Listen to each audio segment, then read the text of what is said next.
জবাব দিয়েছেন, আমাকে কঠিন করে বলতে হবে, নতুবা বিষয়টা বোঝানো সম্ভব হবে না। বাবাজিরা, গোল্ড, খাঁটি গোল্ড, ফ্রেশ গোল্ড, যেটার মধ্যে কোনো খাত নাই, ভেজাল নাই, এটা মৌলিক পদার্থ।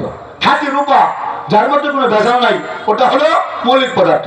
খাঁটি লোহা, এরকম যেগুলা খাঁটি, যেটার মধ্যে কোনো কি নাই, জোরে বলেন না, কি নাই, ভেজাল নাই, ভেজাল নাই, ওটাকে বলে মৌলিক পদার্থ। আর যৌগিক পদার্থ কোনটা? যে সমস্ত পদার্থকে বাংলা বা বিশ্লেষণ করলে একের অধিক বস্তু পাওয়া যায়, ওটাকে কি বলা হয়? মৌলিক পদার্থ। আরেকটু সহজ করে, আমার হাতে এটা কি, জোরে বলেন না, গ্লাস। কেউ বলবেন গ্লাস, কেউ বলবেন পানি, এটাই তো নিয়ম। আর যারা বেশি কিনে এরা বলবেন এক গ্লাস পানি। এটা হলে দুইটা উত্তর চলে আসে, ঠিক না বাবা? এখন এই গ্লাসের পানির ভিতরে আমি একটু বিট লবণ দিলাম, একটু চিনি দিলাম, আর রমজান একটা প্রসিদ্ধ শরবত আছে রুয়াবজা, ঠিক না বাবা? একটু রুয়াবজা দিলাম, একটু লেবুর রস দিলাম, পারলে একটু কমলা রস দিলাম। এখন আপনারা বলেন, একটু চিনি দিয়ে এটাকে ভালো করে ঘাটার পরে এটার নাম কি? জোরে বলেন না, এটার নাম কি? শরবত। এখন আপনারা বলেন, এই যে শরবতটা, এটা কি একক কোনো জিনিস না কয়েকটা জিনিসের মিশ্রণ? এই যে মিশ্রণটা, এই মিশ্রণটা হলো যৌগিক পদার্থ।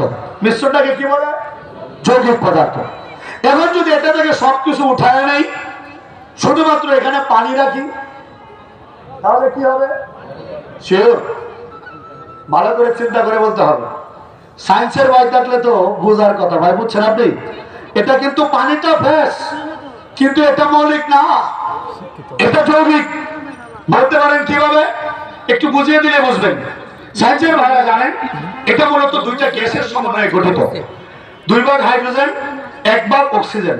এটাকে রাসায়নিক সংকেত হলো H2O। কথা বুঝতেছেন তো আপনারা? এটাকে বলা হয় পানি। পানির মধ্যে দুইটা গ্যাস আছে, একটা হাইড্রোজেন আর একটা অক্সিজেন।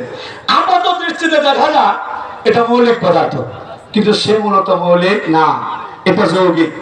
এটাকে আমি ইসলামের ভাষা আমি বলি, এটার নাম হলো মুনাফেক। এটার নাম কি? মুনাফেক। উপর দিয়া ভিতর, ভিতর দিয়া উপর দিয়া, ভিতর দিয়া। যেমন উদাহরণস্বরূপ ফরিদুদ্দিন মাসুদ, কথা বলেন না আপনারা? উদাহরণস্বরূপ কে? ফরিদুদ্দিন মাসুদ। উপর দিয়ে ভিড়, ভিতর দিয়ে দাঁড়া। আমি স্পষ্টবাদী মানুষ, কি হবে না হবে দেখা দরকার নাই। আজকে হেফাজতের মামলার হাজিরা দিয়ে আসছে, বুঝলে আমার কথা একটু খোলামেলাই হবে, সমস্যা নাই তো নাকি? আল্লাহু আকবার। যেমন উদাহরণস্বরূপ বলবে সাত সাপ, কি কথা বুঝতেছেন নাকি আপনারা? এগুলো মুনাফিক, পানির মতো মুনাফিক। উপর দিয়ে দেখা যায় একটা, ভিতর দিয়া আরেকটা। এদের ঠিকানাও কিন্তু জাহান্নামের সর্বনিম্ন জায়গার মধ্যে। যাই হোক, আমি আমার আলোচনায় চলে আসি। আজকে হিন্দুত্ববাদ রেখে ওইদিকে যাইতেছিলাম। বাবাজিরা, তার মানে আমরা ইতিমধ্যে কি বুঝতে পেরেছি মৌলিক পদার্থ আর যৌগিক পদার্থ কি জিনিস?